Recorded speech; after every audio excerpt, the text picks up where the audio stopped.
좋은 날입니다. 성령님께서 오늘도 여러분의 심령 가운데 은혜와 평강으로 함께 해주시기를 주님의 이름으로 축복합니다.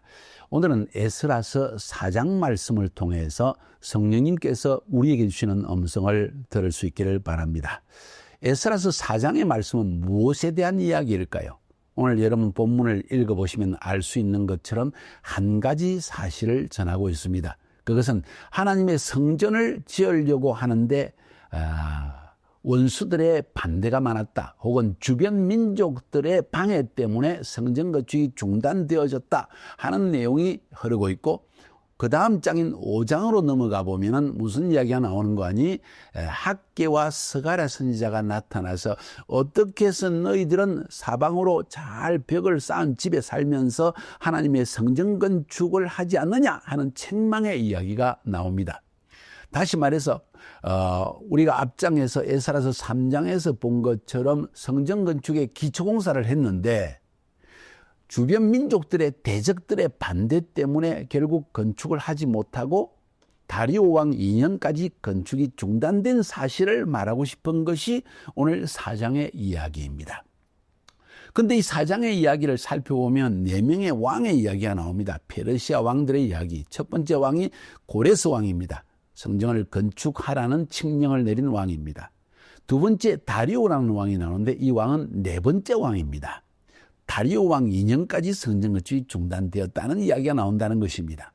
그걸 시간적으로 살펴보면 이스라엘 백성들이 주전 538년경에 바벨론에서 포로 생활을 하다가 성전 건축을 해도 좋다는 고레스의 칙령을 받아서 이제 이스라엘 땅으로 돌아옵니다. 스룹바벨의 지도하에 돌아오게 되죠. 그러나 첫 약 2년간은 땅에 정착하느라고 제대로 살 집이 있어야만 성전 건축도 지속할 수 있으니까, 그래서 이해가 가는 이야기입니다. 자기들의 원래의 고향, 베들레헴, 여리고 그 주변 자기들이 원래 포로 잡혀갔을 때 살았던 그 땅으로 돌아가서 집을 짓고, 그리고 땅을 개간하면서 먹고 살 것을 마련합니다. 그리고 약 2년 뒤에 그들이 결국은 예루살렘 성전에 모이는데 바로 초막절 기간에 모이게 되어집니다. 하나님께 초막절의 절기를 지키기 위해서 모였다가 우리가 이제 하나님의 성전을 건축하자 하면서 기초공사, 기초돌을 딱 쌓는 순간에 주변 민족들, 특별히 유대인 이스라엘 백성이 아닌 주변 민족들의 반대에 부딪히고 방해에 부딪혀가지고 성전 건축이 중단되었다는 이야기입니다. 그러니까 그 중단된 것이 언제까지 지속되어졌냐? 다리오 왕 2년까지 중단되었다. 첫 번째 왕이 고레스 왕이고 4번째 왕이 다리오 왕이니까 상당히 오랜 기간 동안 중단되어졌습니다. 다리오 왕 2년이라는 것은 주전 BC 520년경입니다. 그러니까 536년에 성전 기초돌을 놓아서 공사를 시작하려고 하다가 주변 민족의 반대 때문에 BC 520년까지 중단되었으니까 16년간 성전 건축은 중단되어졌다는 이야기입니다. 그래서 5장으로 넘어가 보면 학개와 스가랴 선지자를 통해서 하나님이 책망하는 이야기가 나옵니다. 자기 집은 잘 짓고 살면서 하나님의 성전 짓지 않고 있느냐? 이것 때문에 너희들의 농사가 잘 되지 않고 하나님의 축복을 누리지 못하는 것이다 하는 강한 책망을 받고 다시 성전 건축을 재개해서 BC 516년경에 4년 만에 다시 성전을 건축하게 되어집니다. 그 이야기에 대한 왜 성전 건축이 중단되어졌냐는 이야기를 하고 싶은 것이 오늘 저자의 이 4장에서 기록한 이유라는 것입니다. 여기서 우리가 살펴볼 많은 하나님의 음성이 있습니다. 자, 그것뿐만 아니라 오늘 본문을 여러분이 자세하게 여러분이 주의 깊게 읽어보면은 대적들의 반대, 이스라엘 땅에 이미 살고 있던 다른 이방 민족들이 성전 건축을 방해했는데 성전 건축만 방해한 것이 아니라 예루살렘 성벽을 쌓는 것을 방해했다는 것을 알 수가 있습니다. 한번 볼까요? 12절의 말씀을 봅시다. 왕에게 고하나이다. 왕에게서 올라온 유다 사람들이 우리의 이곳 예루살렘에 이르러 이 폐역하고 악한 성읍을 건축하는데 이미 그 지대를 수축하고 성곽을 건축하오니 라는 표현이 나옵니다. 다시 말해서 지금 이스라엘의 대적들이 여러 가지 반대를 합니다. 그 반대 가운데 황제에게, 페르시아 황제에게 편지를 써서 상소문을 써가지고 지금 이 유대인들이 고레스 왕의 칙령을 받았다고 하면서 와가지고 성전만 건축할 뿐만 아니라 그리고 성곽을 건설합니다. 예루살렘 성벽을 쌓고 있습니다. 이렇게 되면요, 이 사람들 틀림없이 황제에게 바치는 조세도 공세도 바치지 않고 결국은 자기들이 독립해가지고 반란을 일으킬 것입니다. 이러면 왕에게 큰 피해가 가니까 이걸 중단시켜 주십시오 하는 이야기가 지금 뒤에서 쭉 흘러나오고 있는 것입니다. 자, 여기서 우리가 제가 말씀드리는 건 뭐냐? 지금 하나님께서 약속하셔서 이스라엘 백성들이 이 땅에 돌아오게 하셨고 또 고레스 왕의 마음을 감동시켜서 예루살렘 성전을 건축하라는 칙령까지 내려주셨습니다. 그런데 반대에 부딪혔다는 이야기입니다. 그런데 제가 말씀드리는 핵심은 뭐니?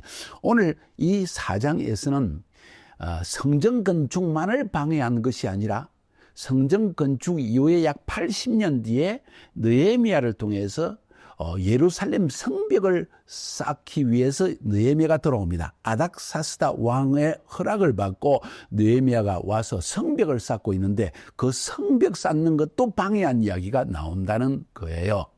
그러니까 4장은 단순히 성전만 쌓는 것을 방해한 것이 아니라 그 성전이 완성되고 난 뒤에 80년 뒤에 쌓기 시작한 성벽을 쌓을 때 방해한 내용까지도 기록하고 있는 것이 오늘 4장의 내용입니다. 제 이야기의 핵심은 4장은 성전 건축만 방해한 것이 아니라 성벽을 건축하는, 예루살렘 성을 건축하는 것을 방해하는 이야기도 나온다.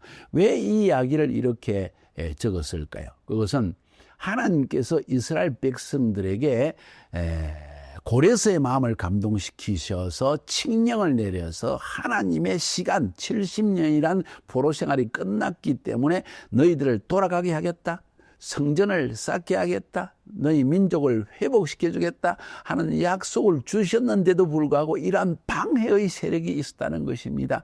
이 주변 민족의 방해 때문에 성전만 못한 것이 아니라 성벽도 건축하는데 어려움이 있었다. 그래서 오늘 이 본문에 나오는 이야기는 약 100년간에 걸친 이야기를 지금 한 장 안에 이야기를 하고 있는 것입니다. 100년 동안에 계속 반대가 있었지만은 하나님의 백성들은 이스라엘에서 바벨론에서 포로 생활을 하면서 신앙을 지킨 남은 자들은 그들은 베냐민 지파와 유다 지파가 주류를 이루었는데 그들은 끝까지 100년의 세월 동안 5세대 5 generation이 지나기까지도 믿음을 잃지 않고 약속을 붙들고 결국은 하나님의 성전도 건축하고 여호와의 예루살렘의 성벽도 건축하였다 하는 이야기를 지금 하고 싶은 것입니다. 뭔 이야기입니까? 우리의 인생길에 하나님이 약속을 주셨습니다. 내가 이 일을 너를 통해 행하리라. 하나님께서 이 도시를 회복시켜 주시라. 이 민족에게 복음을 증거하게 하리라 하는 약속이 있다고 할지라도 그 실제로 우리의 삶 가운데는 하나님의 약속은 하늘로부터 있지만은 이 땅에서 그것이 성취되는 데 있어서는 많은 시간이 걸린다고 볼 수도 있고 그 일이 성취되기 위해서는 하나님의 약속만으로 되는 것이 아니라 하나님의 백성의 순종하고 돌파하는 열심이 있어야만 이 일이 이루어진다는 사실을 성경은 말하고 있는 것입니다. 혹 여러분의 삶 가운데 하나님이 이미 주신 약속이 있는데 왜 하나님이 말씀하셨는데 내 삶에 이루어지지 않을까 고민하는 사람이 있습니까? 잘 들으세요. 오늘 그 이야기를 하고 있는 거예요. 하나님은 이미 약속하시기를 70년이 지나면 예레미야의 예언처럼 내 백성을 바벨론에서 옮겨주겠다, 성전도 건축하게 하겠다, 이리고 회복시켜 주겠다 약속하셨는데 심지어 약속하신 대로 이사야서 44장에 약속한 대로 고레스라는 사람의 마음을 이름까지 200년 전에 이 사건이 있기 200년 전에 이 이사야의 입술을 통해서 고레스라는 이름까지 말씀하시면서 그가 이 백성을 돌아오게 할 것이다 하는 약속까지 하셨는데 왜 돌아오긴 했는데 왜 성전을 건축하지 못하느냐는 거예요. 하나님이 약속하신 것이 왜 성취되지 못하고 있냐는 거예요. 그 이유에 대해서 오늘 이야기를 하는 겁니다. 100년의 세월이 걸렸다.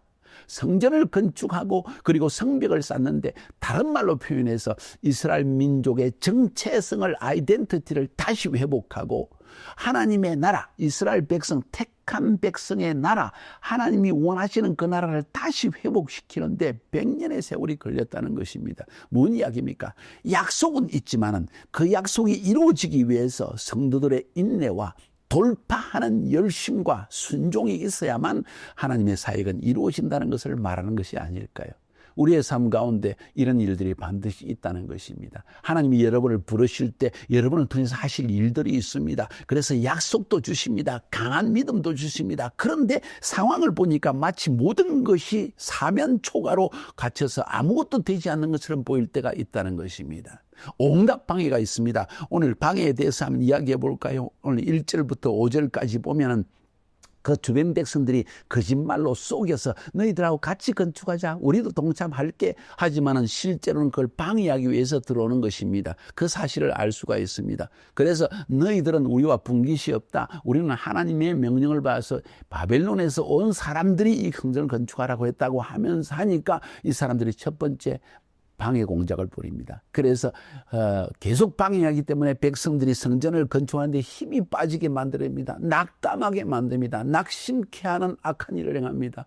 뿐만 아니라 뇌물을 써가지고 페르시아 관리들을 뇌물을 써서 움직여가지고 건축을 계속 방해합니다. 나중에는 이제 성전 건축뿐만 아니라 성벽 쌓는 느헤미야 시대, 80년 뒤에 느헤미야 시대에 성벽 쌓는 일도 방해하기 위해서 5절에 보니까 6절에 보니까 아하수에로 왕 때, 7절에 보니까 아닥사스다 왕 때 느헤미야가 성벽 건축하기 위해서 백성들을 데려와서 성전을 건축할 때 이야기입니다. 성전 건축 이후에 80년 뒤의 이야기입니다. 그때도 이런 방해를 계속했다는 것입니다. 이거 보세요.